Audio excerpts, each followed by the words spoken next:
जागो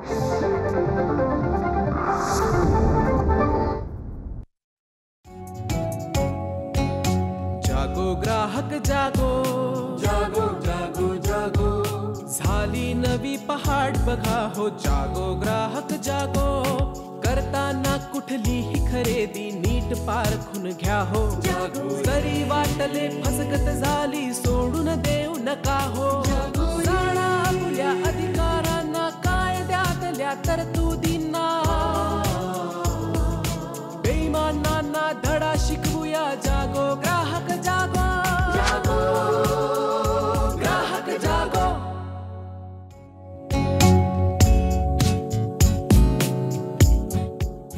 नमस्कार. जागो ग्राहकच्या आजच्या भागात मी रश्मी आंबडेकर आपल्या सगळ्यांचं मनापासून स्वागत करते.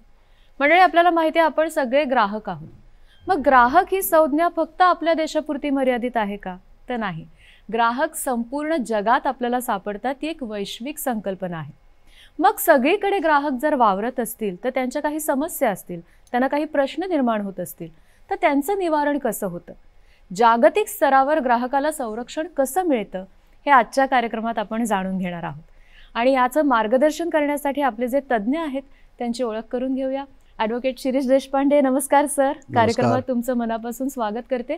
मुंबई ग्राहक पंचायतीचे सर कार्याध्यक्ष आहेत. आपल्याबरोबर आहेत शुभदा चौकर मॅडम.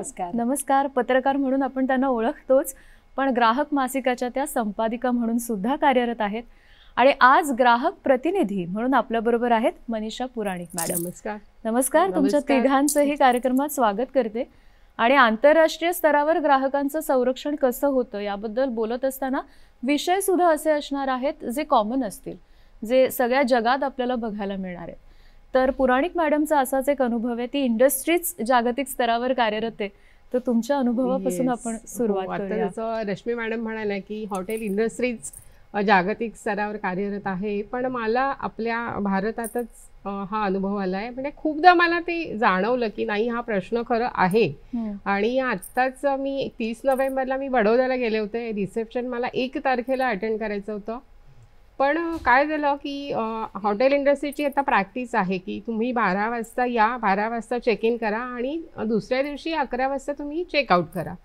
सो मला काय झालं, माझी ट्रेन 30 तारखेला मी बोरिवलीहून ट्रेन घेणार होते, तर 1 तारखेला मी पहाटे पोहोचणार होते 6:30-7च्या दरम्यान. पण 12 वाजता चेक इन आहे. सो काय करायचं म्हणून मग मी 30 तारखेपासूनच मी हॉटेल ऑनलाईन बुक केलं. 1 तारखेला मी सकाळी पोहोचले आणि पोहोचल्यानंतर मला विशेष म्हणजे रिसेप्शनलाच मला सांगितलं गेलं की मॅडम आपको 11 बजे चेकआउट करणं आहे. अच्छा. सो मी त्यांना रिक्वेस्ट केली पण त्यांनी ऐकलं नाही. मी म्हटलं इट्स ओके. मी रूममध्ये गेले आणि मग मी दुसऱ्या दिवशी म्हणजे मी 1 तारखेपासून 2 तारखेपर्यंत पुन्हा मी ऑनलाईन हॉटेल बुक केलं. म्हणजे थोड्याच तासासाठी खरं तर तुम्ही असणार होतात, पण पूर्ण दिवसाचे पैसे भरले. पूर्ण दिवस नव्हे, 2 दिवसाचे पैसे मला पे करायला लागले. म्हणजे मी 30 तारखेपासून 1 तारखेपर्यंत ऑलरेडी मी बुकिंग केलं होतं आणि 1 तारखेला संध्याकाळी मला रिसेप्शन अटेंड करून इमिजिएट मला 9:30ची ट्रेन बडोद्याहून मला मुंबईपर्यंत घेतली होती मी. सो मला त्याच्यासाठी मला दुसऱ्या दिवसाचे पण पैसे पे करायला लागले. सो दॅट टाईम मला ट्रिगर झालं की नाही, हा प्रश्न आपण मुंबई ग्राहक पंचायतीतर्फे हा घेतलाच पाहिजे. आणि हे माझं एकटीचंच नाही आहे. म्हणजे आजकाल सगळेजण म्हणतात की अगो मी इथे गेले होते आणि आम्हाला ना 12 वाजेच्या म्हणजे चेकआउट होतं, तर आम्हाला सकाळपासूनच आम्ही एअरपोर्टलाच बसलो. कारण काय तर checkout check in timing is not suitable. म्हणजे ग्राहकांसाठी खरं ते नाहीये. म्हणजे ते ग्राहक धार्जिणं चेक इन चेकआउट नाहीये, ते हॉटेल धार्जिणं आहे. सो त्यासाठी आपण सरांना मी रिक्वेस्ट केली होती त्या दिवशी आणि मी त्या दिवशीच ठरवलं की नाही, हा मी सरांना मेल करीन आणि सरांना रिक्वेस्ट करीन की सर आपण हा प्रश्न घेऊ शकतो का. म्हणजे कारण हा कॉमन झाला आहे खूप आणि जागतिक स्तरावर पण खूप आहे. कारण आजकाल आता आपले म्हणजे मिडल क्लास लोक म्हणजे कोणीही असं जागतिक स्तरावर खूप घ्यायला जातात. सो तिथे पण हा अनुभव खूप आला आहे. म्हणून मला ट्रिगर झालं की येस, हा प्रश्न आपण ग्राहक थ्रू सोडवायलाच हवा. मला वाटतं हा प्रश्न ऐकल्यानंतर आपल्या सगळ्या प्रेक्षकांच्या मनातला ग्राहक प्रश्न तो आणि ते म्हणाले असतील की अरे हो, फक्त 12 नाही, काही ठिकाणी 1 वाजताचं चेक इन असतं, काही ठिकाणी 3 वाजताचं चेक इन असतं. सर काय सांगाल या बाबतीत? हा जागतिक प्रश्न. पहिलं म्हणजे मला वाटतं मनीषाताईंचं अभिनंदन केलं पाहिजे, कारण Thank ग्राहकांकडे you. जी संवेदनशीलता हवी असते ना खरंय. ती त्यांच्यात आहे, की कुठेतरी मला डाचतंय त्याच्याबद्दल मी बोलणं आवश्यक आहे. आणि त्यांनी हेच केलं की आमचं आता नुकतंच एक शिबिर झालं ग्राहक एक कार्यकर्त्यांचा आमचं, हो. मेळावा झाला मुंबई ग्राहक पंचायतीचा. त्याच्यात आमचा संवाद चालला होता एकमेकांशी, तर त्याच्यात त्यांनी हा प्रश्न उपस्थित केला आणि त्यांनी अगदी बरोबर प्रश्न उपस्थित केला की 12 noon checkout and check in जी प्रॅक्टिस आहे हॉटेलची, त्याच्याऐवजी आम्हाला 24 तास केव्हाही चेक इन का नाही, की जेव्हा मी येईन तेव्हापासून मला चेकआउट 24 तासानंतर झालं पाहिजे. म्हणजे जर का माझं मला येण्याचं तुम्ही timing एक match करा. दिवसाचं टॅरिफ लावताय तर माझं स्टे पण 24 तास पाहिजे. आता ह्यांच्या बाबतीत जर काय झालं की सकाळी 7 वाजता आल्या, रात्री 7-8 वाजता किंवा 9ला ते चेकआउट झालं, म्हणजे जेमतेम 12 ते 14 तासांचं त्यांचं हॉटेलमधला स्टे, पण त्यांनी 48 तासासाठी त्यांना दर आकारला गेला. कायद्यात ज्याला आपण अनफेअर ट्रेड प्रॅक्टिस म्हणतो किंवा अनुचित व्यापारी प्रथा म्हणतो, ती ही टिपिकल अनुचित व्यापारी प्रथा. आणि मला तो प्रश्न भिडला आणि मग माझ्या डोक्यात आलं, थोडा विचार केला, अरे ही प्रथा फक्त मुंबई, बडोदा, भारतात अशी नाही आहे, ही जागतिक स्तरावरची समस्या आहे. आणि परदेशातही बऱ्याच वेळेला जाणं येणं होतं, त्यामुळे आपल्याला माहिती आहे की आज परदेशात पूर्वीची ही होती 12 ते 12 होतं, चेक इन चेकआउट 12. हळूहळू काय झालं की चेक इन 12च्या ऐवजी 1च्या ऐवजी 2 पर्यंत झाला आणि चेकआउट हळूहळू वर होत गेलं. 12च्या ऐवजी तुम्ही 11लाच करा, 10लाच करा. म्हणजे हे इंडस्ट्री स्वतःच्या पद्धतीने ज्या नियम करतायत आणि ग्राहक हा जो असंघटित असल्यामुळे नाईलाजाने त्याला हे द्यावं लागतं. So this is the case of over charging, की तास आमचे 8 आणि 10 तास आम्ही हॉटेल वापरतोय, पण तुम्ही आम्हाला 48 तासांसाठी वापरता. ही निश्चितच अनुचित व्यापारी प्रथा आहे. आणि मुंबई ग्राहक पंचायतीने आता हे ठरवलेलं आहे की हा प्रश्न आम्ही भारतातच उचलणार नाही, तर आम्ही हा जागतिक स्तरावर नेणार आहोत. आणि संबंध जगातल्या ग्राहकांची ही समस्या आहे, तर त्यामुळे हा प्रश्न आम्ही जागतिक स्तरावर नेणार. मुंबई ग्राहक पंचायतीने एकदा प्रश्न उचलला की त्याचं काहीतरी सकारात्मक उत्तर आम्हाला नक्की मिळेल याची आम्हाला खात्री आहे. सर, आपण आता आंतरराष्ट्रीय स्तरावर ग्राहकांचं संरक्षण कसं होतं या खूप व्यापक विषयावर आज बोलणार आहोत.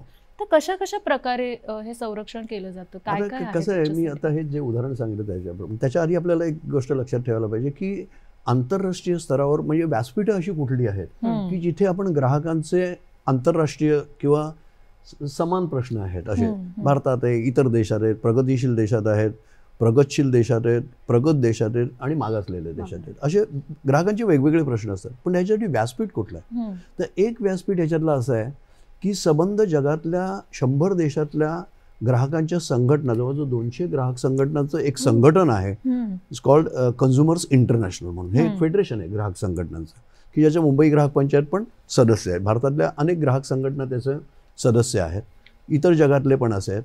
आणि ह्या ग्राहक संघटनेचं म्हणजे कन्झ्युमर्स इंटरनॅशनल ह्या जागतिक फेडरेशनचे नेहमी सतत वार्षिक, नंतरच्या द्विवार्षिक, त्रिवार्षिक असे हे संमेलनं होत असतात.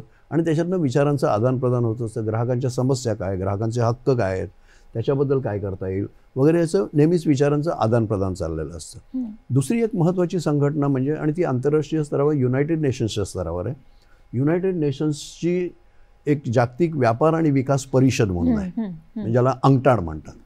आता ती परिषद आहे आणि युनायटेड नेशन्सनी, मला सगळ्यांना सांगायला आवडेल या निमित्ताने, की 1985 सालीच सगळे जगातलेच ग्राहक लक्षात घेऊन, मग ते अगदी अत्यंत मागासलेल्या देशातले असतील किंवा अत्यंत प्रगतिशील देशातले असतील, ग्राहकांना समस्या सगळीकडेच आहेत, तर त्यांच्यासाठी ग्राहक संरक्षण मार्गदर्शक तत्व ही 1985 साली जारी केलेली आहेत. आणि त्याच्यातनं एक आव्हान सगळ्या देशांना केलेलं आहे, सर्व सरकारांना, की प्रत्येक सरकारने आपापल्या देशात ग्राहक संरक्षणासाठी ग्राहकाभिमुख कायदे आणि जी धोरणं असतील ती ग्राहकाभिमुख धोरणं करायची, असे एक मार्गदर्शक तत्व दिलेले आहेत. ही 1985 साली दिलेली आहेत. तर अशा पद्धतीने आपल्याकडे आज 2 संघटना आहेत, एक कन्झ्युमर्स इंटरनॅशनल आणि दुसरी अंगटाड म्हणून. आणि ह्या 2 व्यासपीठांवर मुंबई ग्राहक पंचायत सातत्याने कार्यशील आहे. आणि त्यामुळे बरेचसे ग्राहकांचे जे प्रश्न असतात हे आपण आंतरराष्ट्रीय स्तरावर देखील आजपर्यंत नेलेले आहेत.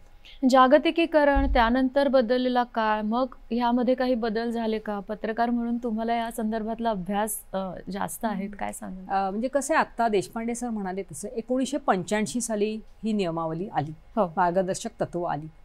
पण त्यानंतर त्याच्यात काही सुधारणा फारशा झाल्याच नव्हत्या. 1999 मध्ये सगळ्या जगाला जाणवलं की शाश्वत जीवनशैली हे एक ग्राहकांसाठी खूप महत्त्वाचं मूल्य आहे आणि त्याच्या अनुषंगिक एक नवीन क्लॉज त्या मार्गदर्शक तत्वांमध्ये आला.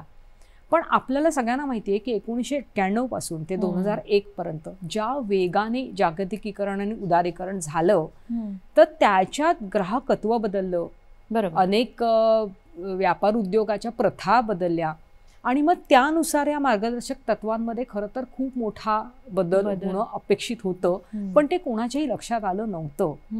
आणि अगेन थँक्स टू आपले शिरीष देशपांडे की ते जेव्हा कन्झ्युमर इंटरनॅशनल या बॉडीच्या काउन्सिलवर गेले आणि तेव्हा तिथे असताना त्यांच्या लक्षात आलं की या United nations guidelines for consumer protection हे जे मार्गदर्शक तत्व आहेत त्याच्यात खूप मोठे बदल करायला पाहिजेत, किंबहुना ते नव्याने लिहिले गेले पाहिजेत. आणि म्हणून त्यांनी ती तिथे मांडणी केली आणि त्यानंतर वेगाने हालचाली सुरू झाल्या आणि 2015 मध्ये ती नवीन गाईडलाईन्स अस्तित्वात आल्या. त्याच्या प्रक्रियेबद्दलही मला सांगायला खूप गंमत वाटेल, कारण आपण कोविड नंतर या लॉकडाऊन पिरियड नंतर सगळेजण वेबिनार आणि या सगळ्याला सरावलो.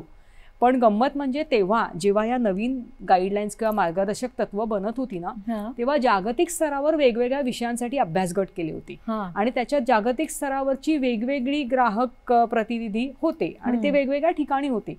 तर त्याच्यामुळे 2015 ते 17चा हा जो सगळा काळ होता ना किंवा 2013 ते 17चा त्या काळामध्ये आम्ही सगळेजण अशा अनेक वेबिनार्समध्ये असायचो कारण वेगवेगळ्या विषयानुरूप गट होते. ई कॉमर्सचा गट असेल, शाश्वत जीवनशैलीचा गट असेल आणि मग त्या गटांमध्ये आदान प्रदान व्हायचं, वेबिनार्स व्हायचे आणि असं करत मग ती ग्राहकांसाठीची नवीन नियमावली आली की ज्याला अनुसरून आता सगळ्या देशांनी तसे अनुकूल बदल करणं अपेक्षित असतं आणि आहे.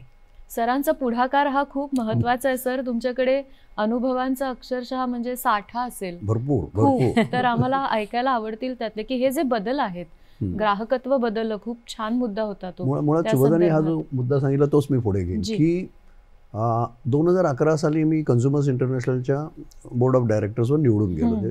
4 वर्षाची टर्म असते आणि तिथे गेल्यावर एक चांगली संधी आली की जिनिवाला युनायटेड नेशन्सच्या एका मीटिंगला एक प्रतिनिधी म्हणून कन्झ्युमर्स इंटरनॅशनल जायचं होतं आणि त्यांना एकच मुद्दा फक्त सांगायचा होता आणि मी त्याच्यात सांगितलं की बाबा ह्या ज्या युनायटेड नेशनच्या गाईडलाईन्स फॉर कन्झ्युमर प्रोटेक्शन आहे त्याच्यात सुधारणा करण्याची खूप गरज आहे, नितांत गरज आहे. तर त्याला मला बराचसा विरोध पण झाला, पण मी शेवटी लावून धरलं आणि शेवटी यशस्वी झालो.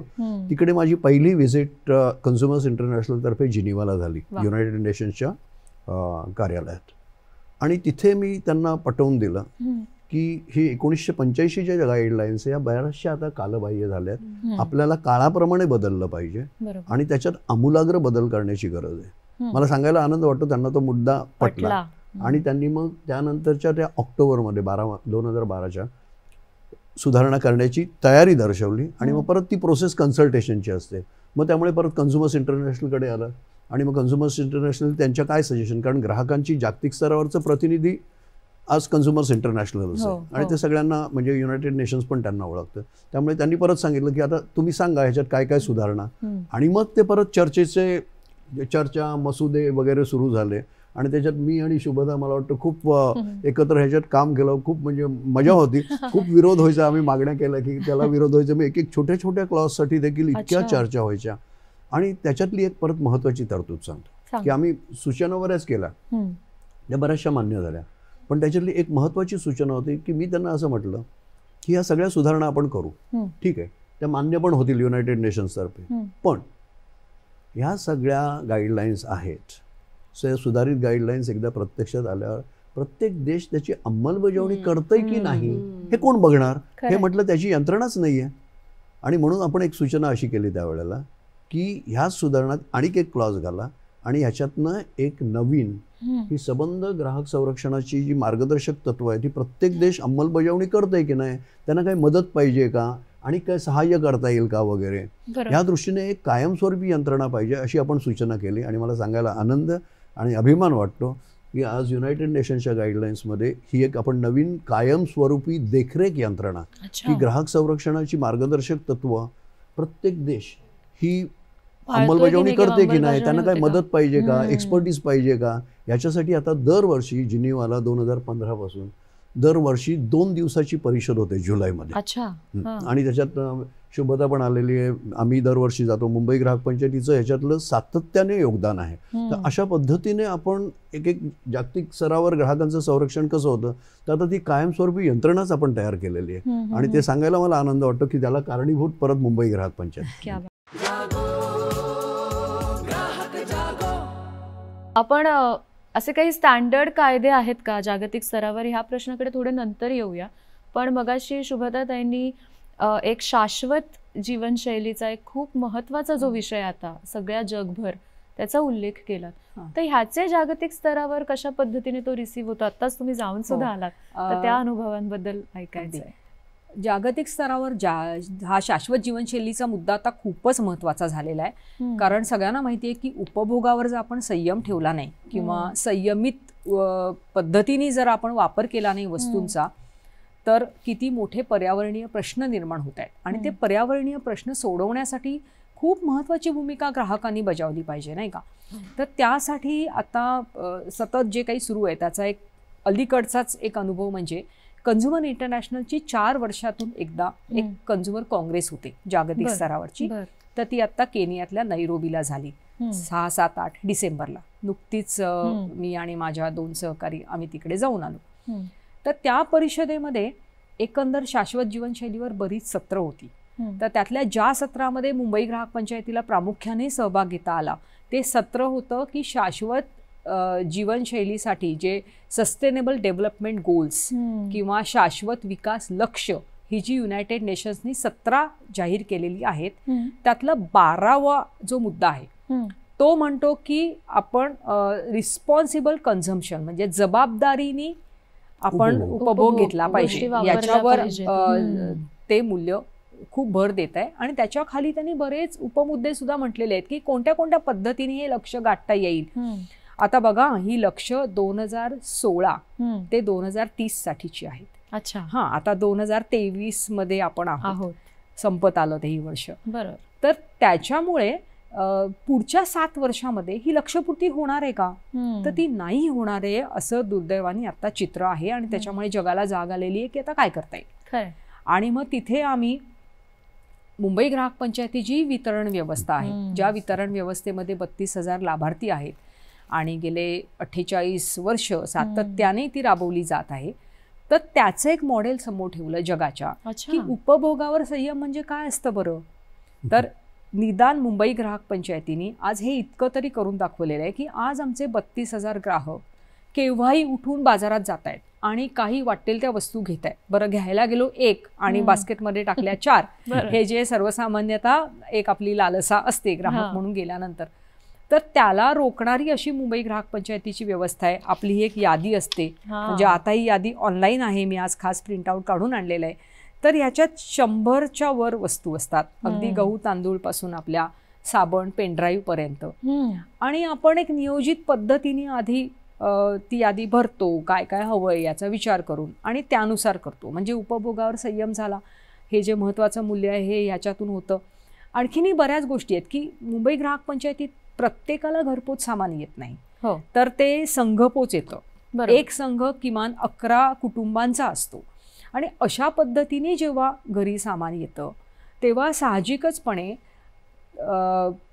इंधन पण वाचतं, वेळ पण वाचतो आणि ट्रॅफिक पण वाचतं. आज ट्रॅफिकचा पण प्रश्न खूप गंभीर झालेला असल्यामुळे तीही खूप महत्त्वाची गोष्ट आहे. तर त्याच्यामुळे त्या सगळ्या गोष्टी खूप महत्त्वाच्या आहेत. आम्ही काही वस्तू आपल्या कापडी पिशवीमध्ये देतो आणि त्या कापडी पिशव्या प्रत्येक ग्राहक सभासद आपल्या घरी जाऊन धुवून परत पाठवतो. म्हणजे 18-20 वेळा एक कापडी पिशवी वापरली जाते, तेवढे प्लास्टिक वाचतं. परत आज आणखीन एक खूप महत्त्वाचा मुद्दा कसा झालाय माहितीये, वर्ल्ड इज फ्लॅट असं कुठेतरी चित्र आहे की जे जगात प्रगत देशांनी रुजवलेलं आहे तेच सगळ्यांनी कुठेतरी अनुसरायचं. त्याच्यामुळे आज आपण बघतो की साध्या नाश्त्यासाठी अनेक जण त्या मोठ्या मोठ्या बॉक्समधल्या ब्रेकफास्ट सिरियल्स खातात. आता खरं तर ते आपलं खाणं आहे का, आणि सगळ्यांनी तेच खावं का, त्याचा कुठेतरी एक पुनर्विचार करण्याची गरज आहे की आपल्या परिसरात जे पिकतं, जे आपल्याला पोषण मूल्यांच्या दृष्टीनेही चांगलं आहे, तर ते आपण खाल्लं पाहिजे. खरं. आणि म्हणून मुंबई ग्राहक पंचायत मिलेट बार देते हो. किंवा वेगवेगळ्या मिलेट खाकरा असतो. वरीचा खाकरा असतो. हम्म. अशा कितीतरी वस्तू आपण देऊ करतो की जेणेकरून सगळ्यांनी मका खाण्याची गरज नाहीये खरंय. रोज सकाळी ब्रेकफास्टसाठी. किंवा पिझ्झा सगळ्यांना आवडतो मान्य आहे, तर पिझ्झाचा बेस हा ग्लोबल असू शकतो, पण त्याच्यावरची टॉपिंग्स ती आपल्या आपल्या प्रांतात मिळणाऱ्या भाज्यांची असली हम्म. तर ग्लोबल पिझ्झाला आपण एक लोकल रूप देऊ शकतो नाही का. बरोबर. तर ह्या अशा अनेक मुद्द्यांची ठसवणूक करण्याचा प्रयत्न आम्ही तिथे जागतिक व्यासपीठावर केला हम्म. आणि मला खूप चांगला आनंद होतोय की कितीतरी जणांना ते खूप आवडलं. आपण त्या अनुभवांकडे येऊया की तिकडे रिसीव्ह कसं झालं हो. हे मला खरंच जाणून घ्यायचंय. पण मला पुराणिक मॅडमना असं विचारायचंय की हे जे आहे आपलं वितरण व्यवस्था, तुम्ही सदस्य आहात, हो, त्याच्यामुळे हो, हा हो. अनुभव तुम्हाला सुद्धा दर महिन्याला हो, हो, येत हो, असणार. अगदी म्हणजे तर याबद्दल ऑनलाईन झालंय त्याच्याबद्दल काय तुम्हाला वाटतं? ऑनलाईन झालं ऍक्च्युली. हे आधी आमचं कोविडच्या आधी ऑफलाईनच होतं, म्हणजे सिस्टमॅटिक वितरण केंद्र होते, तिथे आम्ही याद्या द्यायचो, आमचं बिलं यायची, आम्ही अगदी छान सिस्टमॅटिक होतं. पण कोविड नंतर काय झालं, अगदी सगळ्यांना सिनियर सिटीजन्स आपले खूप सदस्य आहेत, तर सगळ्यांना जायला जमणार नाही म्हणून आपण ही व्यवस्था ऑनलाईन सुरू केली. सुरुवातीला त्यांना त्रास झाला, पण आता ते इतके यूज टू झाले सरावले. सिनियर्स पण की अरे नाही, म्हणजे मला काही नाही पण मला यादी भरता येते, मला ऑनलाईन पैसे ट्रान्सफर करता येतात, तर खूप छान आहे. आणि जसं शुभदाताई म्हणाल्या की उपभोगावर संयम, की गृहिणी आधीच प्लॅनिंग करते की या महिन्यात ही कडधान्य आहेत, पुढच्या महिन्यात ही कडधान्य आहे, आणायची सो की नाही? मला काय या महिन्यात साठवून ठेवायचं आहे आणि काय पुढल्या महिन्यात येणार आहे, तर एक प्रॉपर प्लॅनिंग त्यात आहे. म्हणजे मुंबई ग्राहक पंचायत हे प्लॅनिंग सुद्धा शिकवतो की तुम्ही असं अननेसेसरी कुठल्या गेलायत आणलेत असं नाहीये, या महिन्यात हे तुम्हाला मिळणार आहे, पुढल्या महिन्यात ते येणार आहे. आणि आपले सणवार सुद्धा आम्हाला मुंबई ग्राहक पंचायतीतर्फे करतात. आता येतं तर जानेवारी महिना आहे, सो आम्हाला जानेवारी महिना म्हटल्यानंतर तीळ आणि गुळ, सो आम्हाला चिकीचा गुळ आहे, तीळ आहे, या सगळ्या वस्तू. म्हणजे डिसेंबर महिन्यामध्ये मेथी डिंकाचे लाडू, सो हे सगळं आम्हाला मुंबई ग्राहक पंचायत अगोदरच आम्हाला कळतं की अरे चला आता आम्हाला मेथीचे लाडू करायचे, आता जानेवारी महिना येतोय, आम्हाला म्हणजे तिळगुळाचं म्हणजे सगळं सामान येणार आहे संक्रांतीचं. सो हे सगळं आमचं इतकं सिस्टमॅटिक असतं ना, म्हणजे की आम्हाला वेगळं असं काही बाहेर घ्यायलाच नाही लागत. आणि मुख्य म्हणजे क्वालिटी. बरोबर. मी हा प्रश्न विचारण्यामागचं कारण असं की आज जगातले बरेचसे देश असे आहेत की जिथे सिनियर सिटीजन आहेत, म्हणजे त्या देशातली संख्या ती जास्त आहे, किंवा अशा पद्धतीने ऑनलाईन व्यवहार त्यांच्याकडे फार सर्रास चालतात. तर ही सिस्टीम जी आहे वितरण व्यवस्थेची, ही खूप सहज अडॉप्ट होऊ शकते का जागतिक स्तरावर? होऊ शकते. इनफॅक्ट त्याचं एक उदाहरण छान आपल्याला देता येईल की आता शुभदानी जो रेफरन्स दिला, कन्झ्युमर्स इंटरनॅशनलच्या अशा 3 वर्षांनी 4 वर्षांनी वगैरे परिषदा होत असतात आणि मुंबई ग्राहक पंचायत नेहमीच त्याच्यात सहभागी होत असते. आणि त्याच्यातनं दरवेळेला एक डिस्कशनचा मुद्दा असतो की मुंबई ग्राहक पंचायतीची वितरण व्यवस्था. आणि मला आठवते 2000 साली साऊथ आफ्रिकेला ही जी परिषद झाली होती, त्याच्यात आपलीच एक कार्यकर्ती वर्षा राऊत यांनी हीच वाटप व्यवस्था मुंबई ग्राहक पंचायतीची कशी आहे आणि ही पर्यावरण स्नेही कशी आहे वगैरे हे सगळं हे केलं होतं आणि सामान्य माणसांना किती फायदेशीर आहे तर हे सांगितलं होतं. त्याच्यानंतर झिम्बाब्वेतल्या ग्राहक संघटनेने याच्यात इंटरेस्ट दाखवला. आता झिम्बाब्वे म्हणजे आफ्रिकेतला फार मागासलेला देश आहे, हे लक्षात घ्या. पण त्यांना हे पटलं की अरे बाबा ही छान व्यवस्था आहे. मग त्यांनी आम्हाला विचारलं की हे करता येईल का आम्हाला आमच्या इथे. आम्ही म्हटलं का नाही करता येणार. आणि मग कन्झ्युमर्स इंटरनॅशनलची मदत घेऊन त्यांना सांगितलं की तुम्ही ह्या झिम्बाब्वेच्या प्रतिनिधींना मुंबईला पाठवा त्यांच्या खर्चाने, कारण ते गरीब आहेत. त्यामुळे कन्झ्युमर्स इंटरनॅशनलनी त्यांना स्पॉन्सर केलं. ते मुंबईत आले त्यांचे प्रतिनिधी. 10 दिवस त्यांनी ह्या सबंध वितरण व्यवस्थेचा अभ्यास केला. ते परत गेले आणि नंतर मला सांगायला आनंद वाटतो की 2002 पासून त्यांनी तिथे कन्झ्युमर क्लब्स, आपण ग्राहक संघ म्हणतो, तिकडे ते कन्झ्युमर क्लब्स म्हणतात. आणि ते झिम्बाब्वे आधीच गरीब देश आणि त्यातल्या परत तिकडला जो गरीब वर्ग आहे त्यांच्यासाठी त्यांनी तिकडे कन्झ्युमर क्लब्स चालू केले. आणि अशाच पद्धतीने मासिक वाटप, दैनंदिन तुमच्या ज्या वाणसामानाच्या वगैरे ज्या गरजा असतात त्याची एकत्रित खरेदी करून अशा पद्धतीनेच वितरणाचं हे केलंय आणि आतापर्यंत ते चालू आहे. अशा पद्धतीने आपण म्हणजे जागतिकीकरणानंतर आपल्या ह्या सगळ्या गोष्टी, ग्राहकांचे प्रश्न हे जागतिक होतात. तुमचा प्रश्न तोच, माझा प्रश्न तोच, बाहेरच्यांचा प्रश्न. तर त्यामुळे हा समान हे मुद्दा असल्यामुळे हे सगळे आपण एकत्र जागतिक स्तरावर याची आदान प्रदान होतं आणि हे मुंबई ग्राहक पंचायतीचं मॉडेल देखील हे आता दुसऱ्या देशात वगैरे जाऊ शकतं. वसुधैव कुटुंबकम. पार्ट 2 सांगू का? नक्की नक्की. वा, छान. या स्टोरीचा दुसरा भाग असा हा. आहे की ही व्यवस्था झिम्बाब्वेमध्ये सुरू झाली. त्यांनी गरीब महिलांचे ग्रुप करून ते सुरू केलं होतं. अच्छा. हा. आणि ती व्यवस्था जी चालवत होती व्यक्ती रोजमेरी नावाची, तर कोविडमध्ये दुर्दैवाने त्या रोजमेरींचं निधन झालं. ओके. हां. आणि त्यानंतर कोविड नंतर जे जगात अनेक देशांना खूप फटके बसलेले आहेत, तर त्याचा पण एक भाग म्हणून आफ्रिकेतल्या झिम्बाब्वेमधल्या त्या भागात खूप सारख्या किमती बदलत आहेत, किमती सारख्या वाढतायत आणि त्याच्यामुळे स्थिर नाही. त्यामुळे आधी आपण जे आपल्या वितरण व्यवस्थेमध्ये पैसे आधी घेतो आणि मग थोडे दिवसांनी वितरण होतं, तर ते सगळं त्यांचं नीट चालत नाहीये आणि म्हणून ते खूप चिंताग्रस्त आहेत सध्या. आणि जेव्हा हे प्रेझेंटेशन आता मी केलं ना नैरोबीमध्ये, माझं स्टेजवरचं प्रेझेंटेशन झाल्यानंतर एक दुसरी रोजमेरी त्याच संस्थेची आत्ताची संचालिका, ती अक्षरशः धावत आली. तिने मला मिठी मारली आणि मला म्हणाली, तुम्ही परत आम्हाला मदत करणार? हो. म्हटलं का नाही करणार, काय झालंय? मग तिने ही सगळी परिस्थिती सांगितली आणि ती म्हणाली, आता आम्हाला हे जे आमचं थोडंसं क्षीण झालेलं आहे मॉडेल, ते आम्हाला परत उभारी घेऊन आम्हाला मोठ्या प्रमाणावर करायचंय. आणि अक्षरशः पुढचे 3 दिवस ती सारखी मला भेटत होती, आम्ही काही ना काही बोलत होतो आणि आता ते परत भरारी घेण्यासाठी सज्ज झालेले आहेत. ग्राहक म्हणून एकच इमोशन असतं ना शेवटी प्रत्येकाचं. आपण तिथेच मला वाटतं युनिव्हर्सल होतो, वसुधैव कुटुंबकम. शाश्वत जीवनशैली आपण मगाशी जेव्हा चर्चा करत होतो तेव्हा तुम्ही म्हणालात मॅडम की हे भारत अधिक चांगल्या प्रकारे ग्राहक म्हणून सुद्धा जगाला देऊ शकतो. अगदी. त्याबद्दल काय? म्हणजे कसं आहे माहितीये का, भारतीय म्हणून सुद्धा आपण शाश्वत जीवनशैली जगत आलेलो आहोत, पारंपरिक. म्हणजे आपण आपले कुठलेही कपडे सुद्धा अगदी पार पोतेर होईपर्यंत वापरत असतो. ही आपली एक संस्कृती आहे पहिल्यापासून.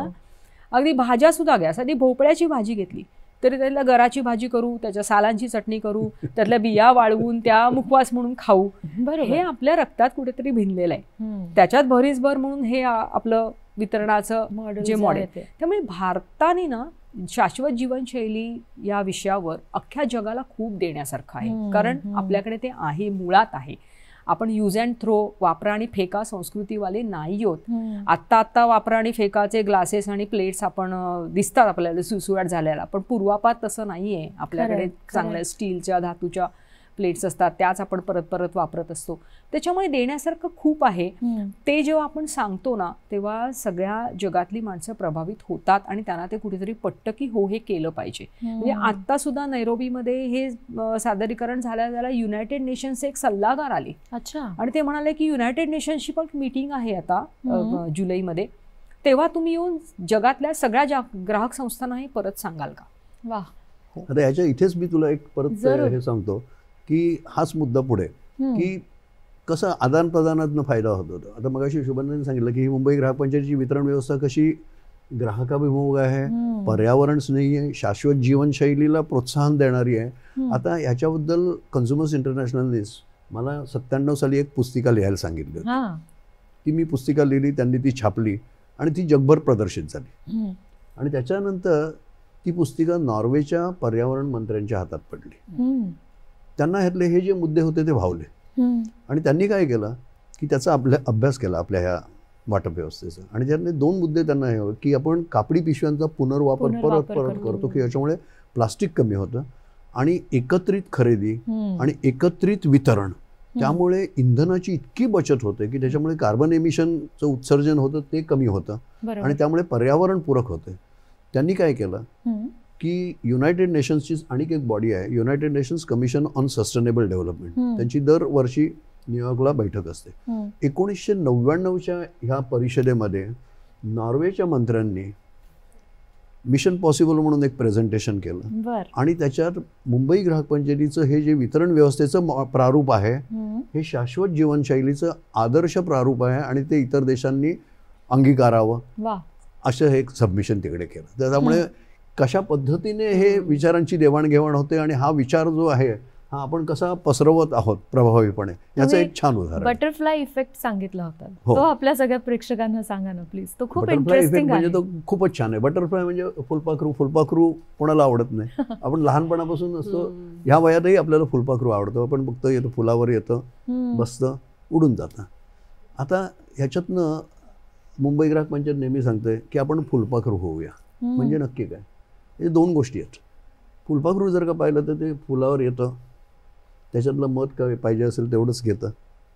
फुलाच्या सुंदर पाकळ्या असतात, त्याला कधीही धक्का देत धक्का देत नाही. नाही. ते तसंच राहतं आणि ते उडून जातं. म्हणजे जेवढं गरजेपुरतं आहे तेवढंच घ्यायचं, बाकी काही नष्ट करायचं नाही. आम्ही माणसं काय करतोय, आम्ही जे ओरबडून घेतोय, सबंध ह्या पृथ्वी तलावरचं सगळं जे काय आहे ते ओरबडून घेतोय. त्यामुळे माणसाला, सगळ्याच ग्राहकांना फुलपाखरू होण्याची गरज आहे. ते एक की जेवढं आवश्यक आहे, गरज आहे तेवढंच वापरा आणि बाकीचं पुढच्या पिढ्यांसाठी ठेवा. हा एक. आता बटरफ्लाय इफेक्ट म्हणजे काय, बऱ्याच वेळेला आपल्याला वाटतं की मी एकटा ग्राहक काय करू शकणार, माझी शक्ती कितपत. फुलपाखरू देखील तसं. फुलपाखराचे पंख पाहिले तर ते खूप नाजूक असतात. पण असं म्हटलं जातं की सगळ्या फुलपाखरांनी एकत्रितपणे जर का त्यांचे पंख फडफडवले तर जगात होणारं मोठ्यातलं मोठं वादळ देखील ते थोपवू शकेल अशी त्याची क्षमता आहे, असं एक म्हटलं जातं. आणि त्याला बटरफ्लाय इफेक्ट म्हणतात. आणि म्हणून हा बटरफ्लाय इफेक्ट आम्ही सांगतो जागतिक स्तरावर. मी ऑस्ट्रेलियात जेव्हा कन्झ्युमर्स इंटरनॅशनलच्या परिषदेत गेलो होतो त्यावेळेला हा पेपर प्रेझेंट केला होता, बटरफ्लाय इफेक्टवरच केला होता. आणि तो सगळ्यांना भावला. आणि हे आपण सर्वांनीच शिकलं पाहिजे की मी एकटा दुकटा ग्राहक जरी असलो तरी सुरुवात माझ्याकडनंच व्हायला पाहिजे. आपल्याला वाटतं की अरे मी एक 4 प्लास्टिकच्या गोष्टी नाही वापरल्या तर त्यातून जगात काय फरक पडणार आहे, पडणार आहे निश्चित. समजून घ्या तुम्ही, प्रत्येक एकट्या माणसाच्या कृतीवरनंच आपण जग सुधारणार आहोत. एकदम वरनं काही पडणार नाही, ते माझ्यापासून सुरुवात व्हायला पाहिजे. आणि त्यामुळे हा जो बटरफ्लाय इफेक्ट आहे तो खूप महत्त्वाचा आहे आणि तो प्रत्येक ग्राहकांनी आत्मसात करणं आवश्यक आहे. तुम्ही आता हे सगळं बोलत असताना माझ्या हातात 5 रुपयाचं जेव्हा प्लास्टिकचं पेन मी बघते तेव्हा मला असं वाटतं की मी हे का खरेदी केलंय आणि ह्याच्या पुढे मला काहीतरी वेगळा पर्याय शोधला पाहिजे का, हा एक विचार मनात येऊन गेला एकदम. आम्ही मला आता वाटतं नैरोबीत शुभदानी तेही नैरोबीत सांगितलं. कारण ना अलीकडे तू तर नुसतं 5 रुपयाचं पेन म्हणतेस, बरीचशी ही पेन ना वापरा आणि फेकाची आहेत. फेका, हो. त्याच्यात हो, रिफिल हो. सुद्धा बदलता येत नाही. हो, absolutely. कारण आणि मिळतच नाही हो, refill. आणि मुंबई ग्राहक पंचायतीच्या वाटप यंत्रणेमध्ये आपण पेनही देतो आणि त्याच्याबरोबर रिफिलचा संच पण देतो. हो. आणि ते पण मी दाखवलं मुद्दाबून. आणि आणखीन एक मला तिथे लक्षात आलेली गोष्ट की त्या परिषदेत सुद्धा ना त्यांनी बऱ्यापैकी शाश्वत मूल्यांची कास धरायचा प्रयत्न केला होता. तर त्यामुळे आम्हाला दिली गेलेली जी पिनं होती ना ती सुद्धा एक लाकडी आणि एक स्टीलचं असं होतं. प्लॅस्टिकची पेनं नव्हती किंवा कुठेही प्लॅस्टिकच्या बाटल्या पाण्याच्या नव्हत्या. तिकडे तिथे काचेच्या मोठ्या बाटल्या ठेवलेल्या होत्या, काचेचे ग्लास ठेवले होते. तुम्ही ओता प्या, कोणाला खूप जास्त पाणी हवं तर अख्खी बाटली तुम्ही दिवसभरासाठी घेऊन जा, संध्याकाळी आणून ठेवा तरी चालेल. पण त्यांनी प्लॅस्टिकच्या बाटल्या कुठेही नव्हत्या ठेवल्या. म्हणजे केनियासारखा देश पण हे करू शकतो हे त्यानिमित्ताने लक्षात आलं. की पण पूर्वी आपण नाही का आपल्या दुधाच्या बाटल्या ह्या काचेच्याच काचेच्याच असायच्या. पण आता ती पद्धत का बंद केली ते नाही कळलं. प्लास्टिक प्लास्टिक पण आता जग परत उलट फिरायला फिरायला लागलं. आता परत ग्लास बॉटल वर यायला कारण लागलं. आपल्याकडे सकाळी येताना सकाळी दुधाच्या बाटल्या यायच्या आणि दुसऱ्या दिवशी ते आपण स्वच्छ घेऊन धुवून, जायचे ते. हो. Correct आहे. घेऊन जायचं. मला वाटतं हा कधी कधी असं म्हणतो ना की उलटा प्रवास करू नये, पण हा जर पर्यावरणासाठी होत असेल तर अगदी आपण अवश्य तो नाही, केला आणि पाहिजे. जग तसंच फिरतंय की जगात जग तसंच परत फिरतंय. पूर्वीच्या आपल्या ज्या प्रथा होत्या, चांगल्या प्रथा होत्या त्या, आणि खरंय. त्या विचारपूर्वक आपल्या पूर्वजांनी केलेल्या होत्या. आणि मला सांगायला आनंद वाटतं की भारत हा सगळ्या ह्या याच्यात पुढाकार आहे पुढाकार आहे आणि आपला. जग आज भारताकडनं बरंचसं शिकतं. हे मला सांगायला खरंय, निश्चित आवर्जून खरंय. आवडेल. म्हणजे आज तिथे सुद्धा ना एका सत्रामध्ये आम्ही हे खूप ठासून सांगितलं की हल्ली जेव्हा आपण इलेक्ट्रॉनिक्स वस्तू घेतो ना त्यातल्या बऱ्याच वस्तू रिपेअरच होत नाहीत. खरंय. का तर त्याचे भागच बदलतात. आपण काही वर्षांनी जाऊ तर नाही हा भाग काही आता मिळत उपलब्ध available नाहीये नाहीये, parts असं available सांगितलं नाहीये, जातं. असं सांगितलं. तर आम्ही म्हटलं की मग हे पण बदला. बरोबर आहे. उपलब्ध होतील भाग अशाच पद्धतीची मॉडेल्स तुम्ही करा. चार्जर प्रत्येकाला वेगळा चार्जर का पाहिजे, असे युनिव्हर्सल चार्जर आले पाहिजेत की ते कुठल्याही इन्स्ट्रुमेंटला चार्जिंगसाठी उपयुक्ती होतील. तर हे असे काही बदलही तिथे आम्ही वेगवेगळ्या चर्चासत्रांमध्ये भाग घ्यायचो ना तेव्हा सुचवत जायचो भारतातर्फे म्हणून. याच्यावर हळूहळू विचार आणि मला वाटतं निश्चित. सगळीकडेच होतो आहे. ह्या मुद्द्यावर आता म्हणजे जागतिक स्तरावर परत आणि भारत सरकारने पण ह्याच्यावर खूप पुढाकार घेतलाय. आणि त्यांनी ग्राहकांचा एक नवीन हक्क मान्य केलेला आहे बरं का, अच्छा, आणि त्याला वा. म्हणतात राईट टू रिपेअर. रिपेअर. आता शुभदानी जे is it? सांगितलं ना, that is getting crystallize into right to repair. Right to की मी एखादी repair. वस्तू किंवा उपकरण जेव्हा घेतो ना, ती कालांतराने याची कधीतरी दुरुस्ती करण्याची गरज लागते, पण आज आम्ही कसं आहे, घ्या वापरा फेका. फेका. तर त्याच्याऐवजी आपल्याला परत त्या ह्याच्याकडे जायला पाहिजे की जी परत आपली जुनी संस्कृती आहे, हो. की आम्ही सगळ्या गोष्टी परत परत मगाशी शुभदाने सांगितलं ते परत परत वापरायचं, अगदी हे तिकडे ह्याचे हा वापर करा, तो वापर करा वगैरे सगळं करून.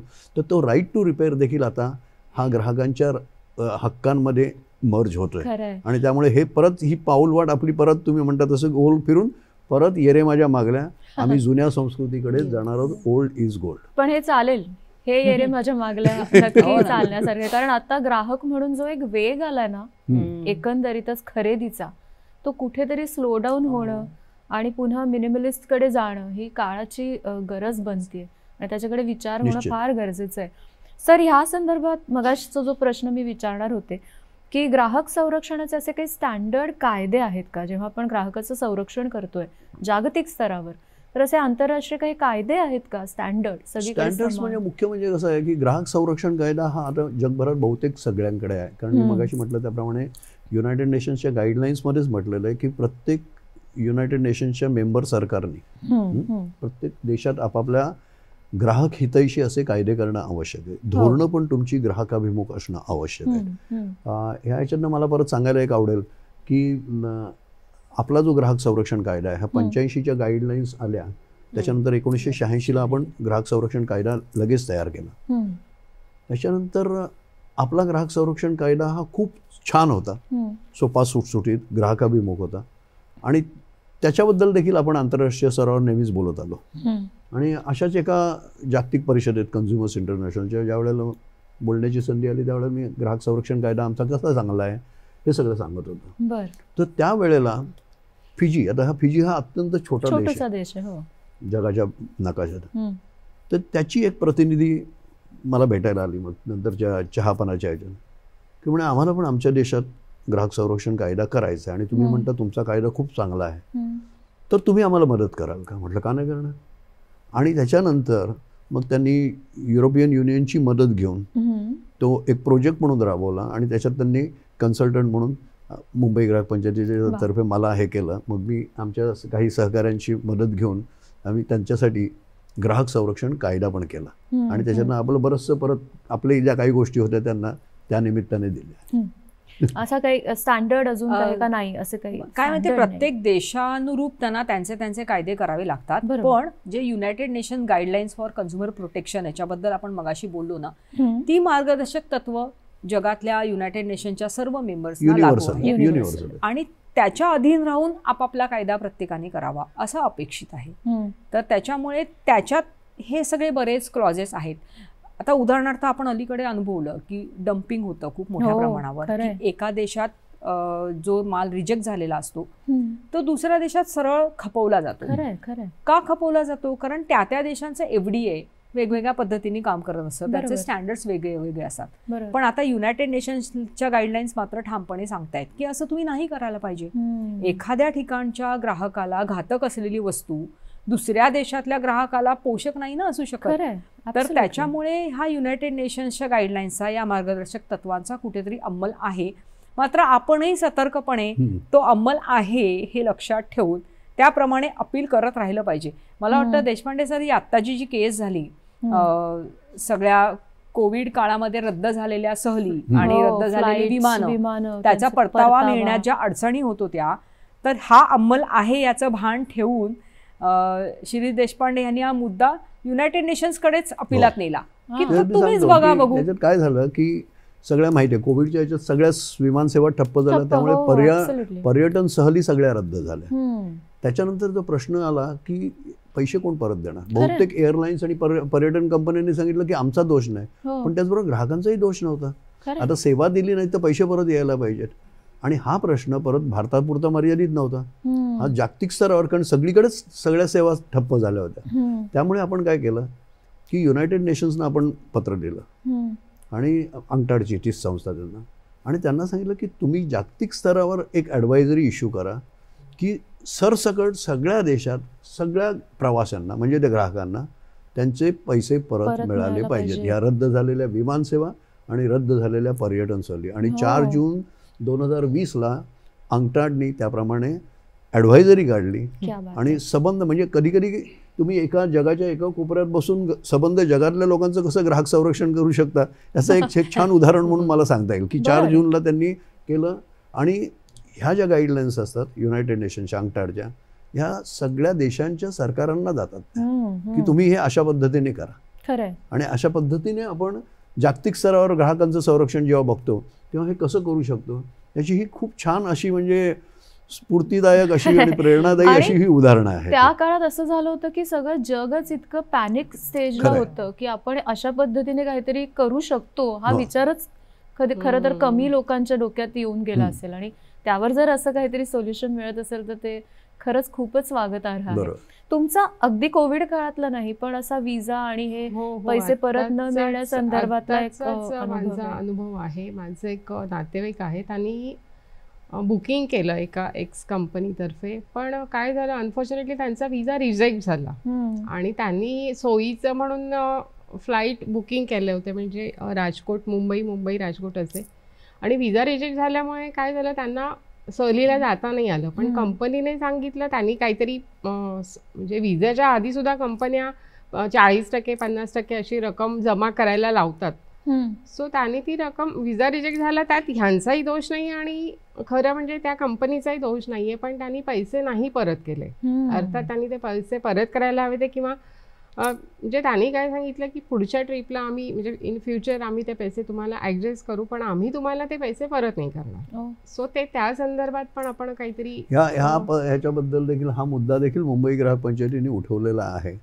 आणि बऱ्याचशा भारतातल्या पर्यटन सहली आहेत, पर्यटन कंपन्या आहेत, त्यांच्या विरुद्ध आपण सेंट्रल कन्झ्युमर प्रोटेक्शन ऑथॉरिटी म्हणजे केंद्रीय ग्राहक संरक्षण प्राधिकरण म्हणून जे आहे तिथे तक्रारी आपण दाखल केलेल्या आहेत. आणि तिकडनं चांगल्या पद्धतीने आपल्याला सुनावणी होते आणि त्याच्यातनं लवकरच ग्राहकांना याच्यातनं असे जे काही अनुचित प्रथा आहेत या की नाही द्यायचे पैसे, मग पाहिजे तर तुम्ही परत हे करा, प्रवास करा, त्याचा आग्रह धरला जातो. ते करताना परत तुम्ही ॲडिशनल काही किमती भरा, आधीच्या जे कॅन्सलेशन चार्जेस करतात वगैरे अशा ज्या अनुचित प्रथा आहेत त्याच्याविरुद्ध मुंबई ग्राहक पंचायतीने आवाज उठवलेला आहे.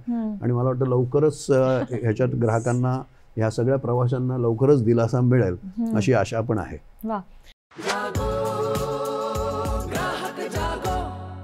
मला वाटतं आपण हा एक वेगळा विषय पण सर घेऊ शकतो ना की अशा पद्धतीचं पर्यटन आणि त्याच्याशी जोडलेले ग्राहक हा वेगळा विषय आपला होऊ बऱ्याचशा अटी आणि शर्ती असतात ना ह्या एकतर्फी असतात आणि त्या अन्यायकारक. बरोबर. या संदर्भात मला चौकर मॅडमना असं विचारायचं की हा जेव्हा आंतरराष्ट्रीय स्तरावरच्या मीटिंग्स होतात किंवा सेमिनार्स होतात तेव्हा अनेक गोष्टींची देवाणघेवाण होत असेल, तर असा तुमचा काय अनुभव आहे की काय आपण त्याच्यातनं घेतलं पाहिजे, काय शिकण्यासारखं आहे जे आपण इथे राबवू शकतो, एक ग्राहक म्हणून सुद्धा विचार होऊ शकतो. शिकण्यासारखंही अर्थात खूप असतं. वेगवेगळ्या देशांचे प्रतिनिधी त्यांचे अनुभव सांगत असतात. म्हणजे काही एक युकेची कंपनी आहे किंवा एक नेदरलँडची ग्राहक संस्था आहे, त्यांच्याकडून इतकं शिकण्यासारखं आहे की त्यांचं ना एक सतत मॉनिटरिंग असतं की आपल्याला आपण जी वीज घेतो तर ती वीज कुठल्या कंपनीची काय दराला आहे. अच्छा. आणि एखाद्या वीज कंपनीने समजा दर अचानक वाढवले आणि ते अन्यायाचे वाटले तर ती जी ग्राहक संस्था असते ती लगेच अभ्यास करते, पाहणी करते आणि सांगते की नाही यांची वीज महाग आहे तर स्विच, त्याला ते स्विच म्हणतात की आता सगळा तो गठ्ठाच्या गठ्ठा ग्राहक दुसऱ्या कंपनीकडे जातो. तर हो असं आम्हाला एका संस्थेचं ऐकायला मिळालं. आपण म्हणतो की ह्या सगळ्या याच्यामध्ये तरुणाई कुठे आहे असा काही वेळा प्रश्न पडतो. तर आता नैरोबीच्या कॉन्फरन्समध्ये आम्हाला काही तरुण मंडळी पण भेटली. त्यातली एक केनियाचीच मुलगी होती आणि तिने शेतकरी महिलांचं संघटन करायची सुरुवात केली. म्हणजे म्हटलं तर ती ग्राहक संस्था आहे पण तिला ग्राहक संस्थेचं काम करताना जाणवलं की ज्या शेतकरी महिला काम करतात तर एकंदर शेतात काम करण्यामध्ये महिलांचं प्रमाण 70-75% आहे आणि असं असूनही त्यांना मेहनताना मात्र पुरुषांपेक्षा कमी मिळतो. तर तो प्रश्न तिने धसास लावायला घेतलाय. तिने त्या शेतकरी महिलांना एकत्र आणलाय की नाही आम्हाला सुद्धा तितकाच मेहनताना मिळाला पाहिजे जेवढा पुरुषांना मिळतो, पुरुष शेतकऱ्याला मिळतो. त्यांना अनेकदा महिला शेतकऱ्यांना डावललं जाण्याची सुद्धा परिस्थिती येते की त्यांचा माल पटकन उचलला जात नाही, त्यांचं मार्केटिंग तंत्र कमी पडतं, तर मग त्यांना सक्षम करा, त्यांच्यासाठी ट्रेनिंग्स. तर असं काम करणारी एक जण आम्हाला दिसली की जी सगळ्या तरुण मुली आहेत आणि त्या मिळून हे काम करत आहेत. तरुण मुलग्यांचे सुद्धा प्रतिनिधी काही होते आणि तिकडे चिली देशातून काही तरुण आले होते, तरुण ग्राहकांची संस्था चिलीतल्या, आणि त्यांनी अशी मांडणी केली की अनुचित प्रथा ज्या काही बाजारात आहेत त्या तरुण मुलांना लक्षात आणून द्यायच्या आणि त्यांना त्याच्या विरुद्ध लढण्यासाठी किंवा त्या प्रथांना नकार देऊन मग दुसरी उत्पादनं घेण्यासाठीचं जनमत तयार करणं, हे काम ती तरुण मंडळी करतायत. आणि खूप मोठ्या प्रमाणावर त्यांचं काम सुरू असावं असं एकंदरीत चित्र आम्हाला बघायला मिळालं. तर असं बऱ्याच देशांमध्ये काही ना काही सुरू असतं. मध्ये थायलंडमध्ये खूप मोठी चळवळ केली थायलंडच्या ग्राहक संस्थेने की औषधांच्या किमती खूप वाढलेल्या होत्या, तर मग त्यांनी त्याचा अभ्यास करून ह्या औषधांच्या किमती जास्त का, मग इतर देशांच्या कंपॅरिझनमध्ये आमच्या देशातल्या औषधांच्या किमती कशा वाजवी होऊ शकतील, यासाठी त्यांनी खूप लढा दिला मोठा आणि ते घडून आलं. असं अशा ना यशोगाथा आपल्याला खूप ऐकायला मिळतात तिकडे वेगवेगळ्या देशांच्या, आणि त्याच्यातून पण शिकायला मिळतं की हे तिथे होऊ शकतं, मग आपल्याकडे पण आपण काय काय त्यातलं करू शकू, याचे लगेच विचारचक्र सुरू होतात ना. खरं खरं. ई कॉमर्स हा आता म्हणजे खूपच सगळीकडे जगभरात आता ई कॉमर्सवर सगळं चालतं. तर ह्या संदर्भातले जेव्हा काही फसवणूक होते किंवा त्याच्यामध्ये जेव्हा अडचणी येतात तेव्हा आंतरराष्ट्रीय स्तरावर आपण जेव्हा ग्राहकाचं संरक्षण करतोय तेव्हा त्याच्यामध्ये कोणते मुद्दे येतात? बरेच मुद्दे येतात, पण त्याच्यातला पहिला प्रश्न असा आहे की म्हणजे ई कॉमर्स हे आता युनिव्हर्सल झालेलं आहे की आपण इथनं खरेदी जरी केली ना तुम्ही तरी त्याच्यात गंमत बघा, कुठल्याही ई कॉमर्स प्लॅटफॉर्मवर आपण जेव्हा खरेदी करतो तेव्हा ती कदाचित वस्तू असते ती उत्पादन केलेली असते एका देशातली, त्याचा विक्रेता असतो दुसऱ्या देशातला, हा जो प्लॅटफॉर्म असतो तो तिसऱ्या देशाचा असतो आणि घेणारा भारतातला कदाचित ग्राहक असतो. असं हे चौरंगी चित्र दिसतं बऱ्याच वेळेला. आणि ई कॉमर्सचं एक वैशिष्ट्य असं आहे की तुम्ही जी वस्तू खरेदी करता ती ना तुम्हाला दिसत, तुम्ही फक्त त्याचं इमेज किंवा चित्र बघता. फील, टच, बघणं, हाताळून बघणं वगैरे हे प्रश्न असतात आणि त्यामुळे बऱ्याच वेळेला याची फसवणूक होण्याची जास्ती शक्यता असते. म्हणजे दाखवायचं एक आणि पाठवून द्यायचं दुसरं, आणि ही प्रवृत्ती जगभर आज आढळते.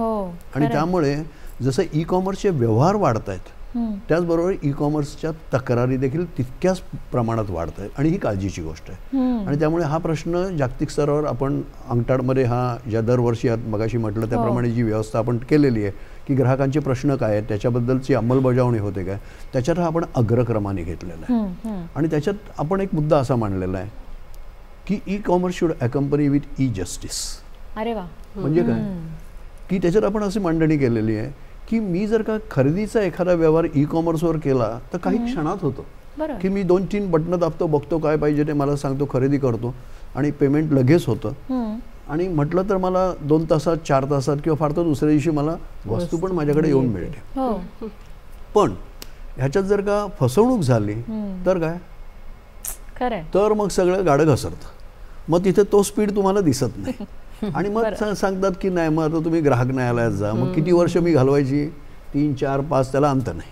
तर त्यामुळे हे न्याय होत नाही. त्यामुळे आपण एक अशी विचार मांडलेला आहे की why not e commerce have the e justice. त्यामुळे न्याय व्यवस्था देखील आणि तुम्हाला न्याय मिळाला पाहिजे तो देखील त्याच वेगाने, इलेक्ट्रॉनिक वेगाने मिळाला पाहिजे. आणि त्याच्यासाठी आपण आता प्रयत्नशील आहोत. आणि त्याच्यासाठी एक आपण सूचना केलेली आहे की ह्या सगळ्या ई कॉमर्सच्या ज्या तक्रारी असतील त्या जागतिक स्तरावरच्या असतात आणि ह्यांना कोर्टबाजी वगैरे करण्यापेक्षा ह्या मध्यस्थीने सलोख्याने सुटू शकतील. त्यामुळे मध्यस्थांचा वापर करून, सलोखाकारांचा वापर करून, ऑल्टरनेट ज्याला डिस्प्यूट रिझॉल्युशन म्हणतो तशी एक सूचना आपण जागतिक स्तरावर केलेली आहे युनायटेड नेशन्सना. आणि मला सांगायला आनंद वाटतो की त्याच्यावर आता फार गंभीरपणे विचार अंगठाडमध्ये चालू आहे आणि त्याच्यात परत आपलं केंद्र सरकार खूप पुढाकार घेते. कारण आपण एक केंद्र सरकारलाही सांगितलेलं आहे की भारत हा देश ह्या बाबतीत टेक्नॉलॉजीच्या दृष्टीने खूप प्रगत आहे. हो. इतर देशांपेक्षा, म्हणजे प्रगत देशांपेक्षा देखील आपली टेक्नॉलॉजी ही जास्ती प्रगत आहे. तर त्यामुळे का नाही आपणच पुढाकार घ्यायचा, आणि हे केंद्र सरकारने मान्य केलेलं आहे. त्यामुळे जागतिक स्तरावर एक ग्लोबल ODR म्हणून, ग्लोबल ऑनलाईन डिस्प्यूट रिझॉल्युशन, म्हणजे कुठेही खाली न जाता, तक्रार कोर्टात न जाता, ऑनलाईन घर बसल्या देखील तुम्हाला तुमच्या तक्रारीचं निवारण होऊ शकेल, इतकी ती सोपी सुलभ अशी व्यवस्था, पण फुल्ली बॅक बाय टेक्नॉलॉजी. मग त्याच्यात तुमचं कदाचित उद्या आर्टिफिशियल इंटेलिजन्स पण येऊ शकेल, कृत्रिम प्रज्ञा वगैरे. आणि अशा प्रकारे ई-कॉमर्सचे जे व्यवहार, त्याच्यातनं होणारी फसवणूक ही जी आहे ही तितक्याच इलेक्ट्रॉनिक स्पीडनी, म्हणजे विजेच्या स्पीडनी देखील झाली पाहिजे, हा आपला आग्रह आहे. आणि ग्राहकांचं संरक्षण त्या दृष्टीने व्हायला पाहिजे, म्हणून आपण एक प्रयत्न केलेला आहे. त्याला चांगला प्रतिसाद केंद्र सरकारकडनं पण मिळतो आहे, आंतरराष्ट्रीय स्तरावरनं पण खूप चांगला प्रतिसाद मिळतो आहे. आणि कदाचित येत्या 1 किंवा 2 वर्षात जागतिक अशा पद्धतीने ग्लोबल ऑनलाईन डिस्प्यूट रिझॉल्युशन हे एक म्हणजे सत्य परिस्थिती अशी होऊ शकेल. It will be the reality of the day. म्हणजे याबद्दल जेव्हा आत्ता आम्ही नैरोबीच्या परिषदेमध्ये सांगितलं ना, तर हाँगकाँग, मलेशिया, थायलंड इथले प्रतिनिधी पण लगेच उभे राहिले. ते म्हणाले असं काही होत असेल तर आम्हाला पण घ्या त्याच्यात, आणि आपण सगळे मिळून करूया. म्हणजे लगेच प्रतिसाद असा मिळतोच ना, पुढाकार घेतोय, आपण हा पुढाकार घेतोय. आणि मला सांगायला आनंद वाटेल की केंद्र सरकार जे आपलं केंद्र सरकारचं ग्राहक व्यवहार मंत्रालय आहे, अत्यंत ह्या बाबतीत ग्राहकाभिमुख आहे, संवेदनशील आहे, आणि आपल्याकडे टेक्नॉलॉजी पण आहे.